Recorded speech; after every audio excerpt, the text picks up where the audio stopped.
have this old vise here. It's a pretty nice old vise, but it's starting to get loose. So I think it's time to look at it.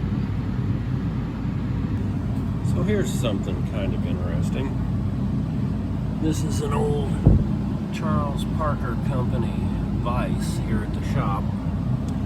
And sorry about the fan noise, but it was getting loose. So I thought there might be a bolt underneath. Turns out it is not held together by a bolt. What did I do with it? It's held together by a spline shaft that just drives up in there, and basically a snap ring. But here's the interesting part. Usually when you tighten down the bolt after you rotate it to lock it, it's a T-slot with a T-nut. This one actually has an expanding cast iron friction brake,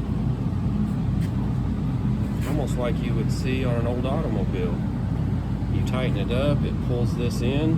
When it pulls it in, locks it out against the sides.